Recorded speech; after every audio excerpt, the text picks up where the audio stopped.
तो यथार्थवादी हो जाएगा।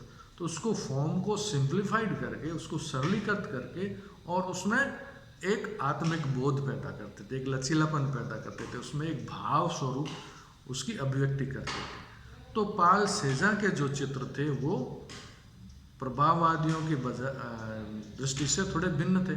प्रभाववादी कलात्मक सौंदर्य उनका प्रमुख उद्देश्य था, और सेजा का जो प्रमुख उद्देश्य था वो था वस्तु की संरचनात्मक गठनशीलता का सरलीकृत स्वरूप को रखना, उसके स्वभावगत स्वरूप को रखना, कायम रखना, साथ में उसके भावात्मक और आत्मिक बोध को लचीले आकारों द्वारा, उसके रंगों के प्रयोग द्वारा, ब्रश के स्ट्रोक्स द्वारा, उसकी घनत्व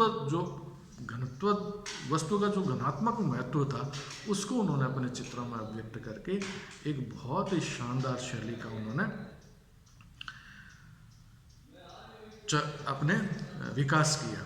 हालांकि ये नवीन विचारों को लेकर और नवीन शैली को लेकर चलने वाले चित्रकार थे, तो उस समय का जो परिवेश था उस परिवेश के अंदर इनको स्वीकार किया जाना संभव था नहीं। तो इन्होंने अपने चित्रों को अनेकों बार राष्ट्रीय कला प्रदर्शनी के लिए भेजा, लेकिन स्वीकृत नहीं हो सकते थे। और स्वीकृत हो भी कैसे, क्योंकि उस वक्त प्रभाववाद का इतना ज़बरदस्त प्रभाव था कला के जगत में। क्यों, एक इतनी आकर्षण चित्रों में पैदा हो गया था, उस आकर्षण से सारे सम्मोहित थे। और जो नवीन शैली इन्होंने सेजा ने, गोगी ने चलाई, इसमें भावात्मक आकर्षण था, यानी सौंदर्यात्मक आकर्षण के साथ में भावात्मक आकर्षण को अधिक महत्व था। तो जो एक विजुअल प्लेजर था वो प्रभाववादियों में ज़्यादा था। लेकिन सेटिस्फैक्ट्री जो अगर आप देखें, जहाँ संतुष्टि हो, जहाँ आत्मिक भाव को संतुष्टि मिले, वो पाल सेजा, गोगी और वान गो के चित्रों में थी। लेकिन उसके लिए समय था, लोग अभी चमत्कृत थे प्रभाववादियों की कला से, तो चूंकि इनके चित्रों को अस्वीकार भी किया गया।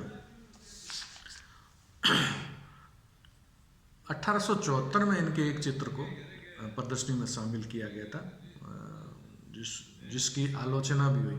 आलोचना यह हुई कि उसको पिस्तौल का चित्रकार का, भाई कि अगर ज़बरदस्ती फोर्सफुली किसी चीज़ को आप धकेल रहे हो तो वो उस दृष्टि से माना। क्यों, वो प्रभाववादियों के बीच एक ऐसा चित्र था जो इन्होंने फोर्सफुली एग्जीबिशन के अंदर उसका प्रदर्शित हुआ, तो उसकी आलोचना भी हुई।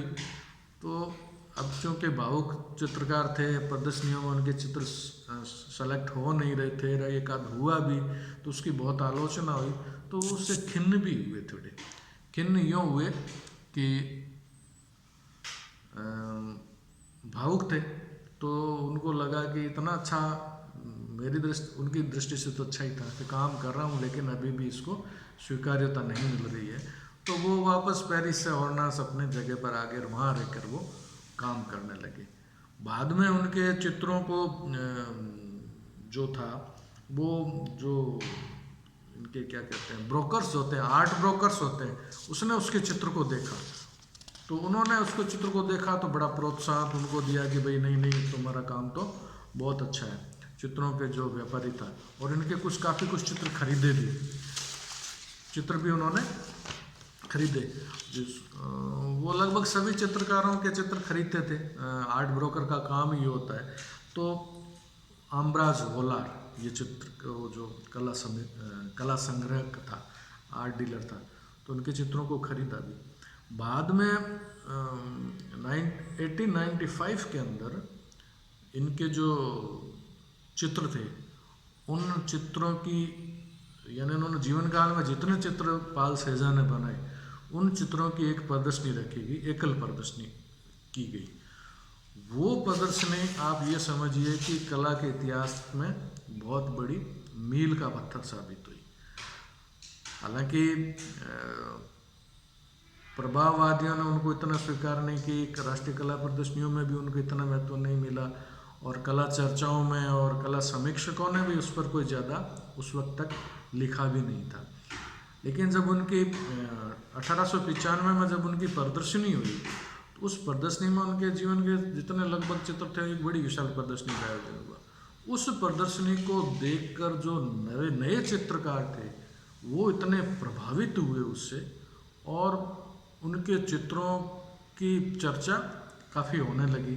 बाद में तो उनके चित्र भी बिकने लगे, तो प्रशंसा भी हुई, आलोचना भी हुई उस प्रदर्शनी की।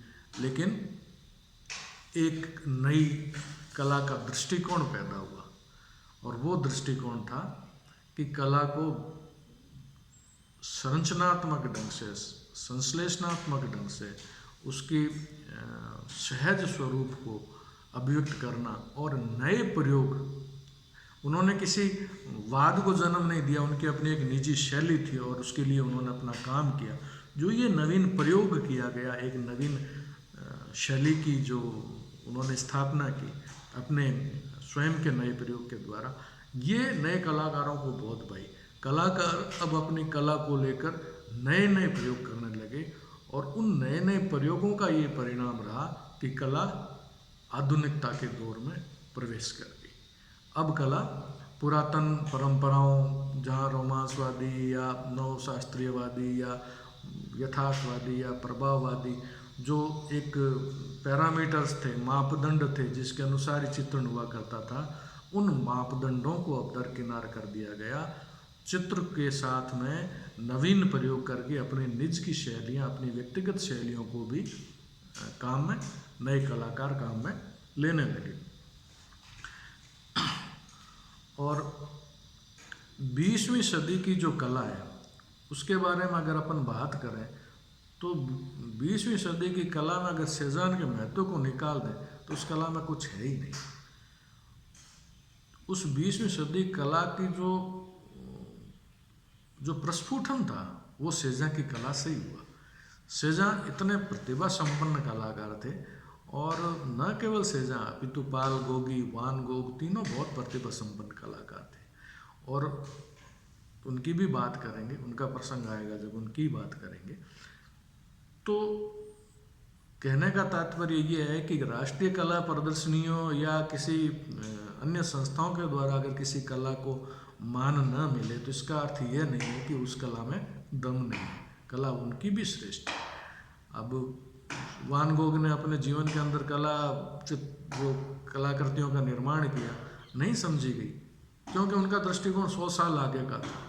और जब उस स्थिति में कला पहुंची तो उस वक्त उन कलाकृतियों का महत्व समझ में आया और विश्व के सबसे प्रतिष्ठित चित्रकार बन गए। तो तत्कालीन जो परिस्थितियों के अंदर जो पैरामीटर्स होते हैं वो कला के मूल पावर को, ताकत को माप ले, ऐसा हो नहीं सकता। तो पाल सेजा की कला में जो ताकत थी, जो प्रस्फुटन था, उसने आधुनिक कला को एक नई दिशा दी। उन्होंने बाद में 1878 के बाद में तो किसी प्रदर्शनी के अंदर किसी अपना चित्र भेजा भी नहीं, वो अपना स्वयं का काम ही करते रहे।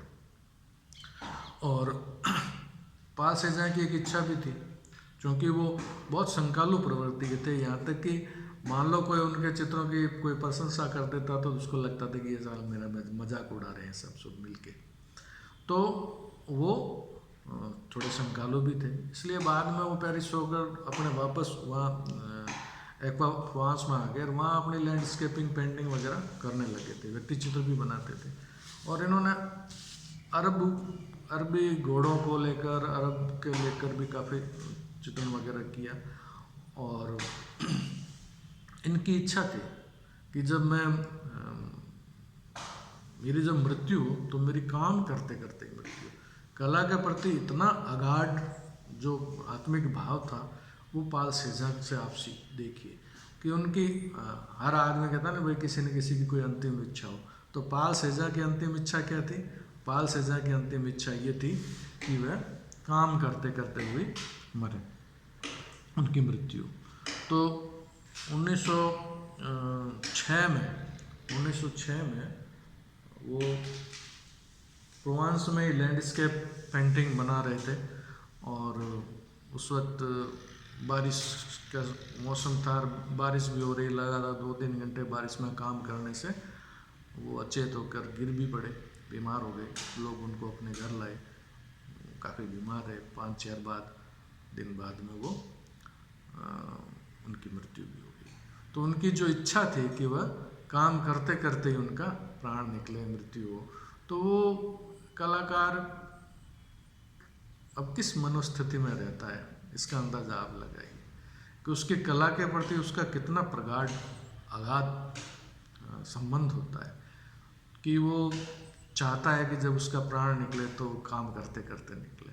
इससे ज़्यादा परिणति किसी कला की क्या हो सकती है कलाकार के साथ। और ईश्वर ने उनका सुना भी, काम करते करते वो बीमार हुए और कुछ समय 2-4-5 रोज में उनकी मृत्यु भी हो गई। तो पाल सेजा की जो कला की जब अपन समीक्षा करते हैं, उनकी जीवन शैली की बात करते हैं, तो निश्चित रूप से उनकी कला के महत्व को आपको स्वीकार करना पड़ता है। और बड़े आत्मविश्वासी थे, कॉन्फिडेंस उनमें बहुत था। ऐसा नहीं था कि इतने जैसे आलोचनाओं और प्रदर्शनी के अंदर पर कला का जो सिलेक्शन नहीं होना, स्वीकार नहीं किया जाना, उसके बाद में भी उनके उत्साह में कभी कमी नहीं आई। क्यों? क्योंकि उनकी जो रुचि थी वो कला में ही थी। तो बड़े उत्साही रूप से वो कला के साथ में कार्य किया करते थे। और वो कहते थे, वो स्वयं कहते थे कि मैं भविष्य की कला का आदिम चित्रकार हूँ। उनको इस बात का अंदाज़ा था कि कला आज नहीं तो कल मेरी कला की प्रतिष्ठा जरूर होगी। क्यों? क्योंकि वो उसको ईमानदारी से उस कला के साथ में जुड़े हुए थे। और चूँकि बहुत बुद्धिमान थे, ऑब्जर्वेशन, निरीक्षण उनका बहुत शार्प था, तो वो जानते थे। और कला के प्रति उनकी गहन समझ थी। समझ न होते तो नवीन प्रयोग भी नहीं होते। तो उनको पता था कि मेरी कला एक न एक दिन प्रतिष्ठित होगी, और जब वो कला प्रतिष्ठित होगी तो उसका आदिम कलाकार तो मैं ही माना जाऊंगा। तो वो कहते थे कि मैं भविष्य की कला का आदिम चित्रकार हूँ। और यही कारण था कि वे आधुनिक कला के जन्मदाता के रूप में वे कला जगत में जाने, क्या कहते हैं, पहचाने जाने लगे।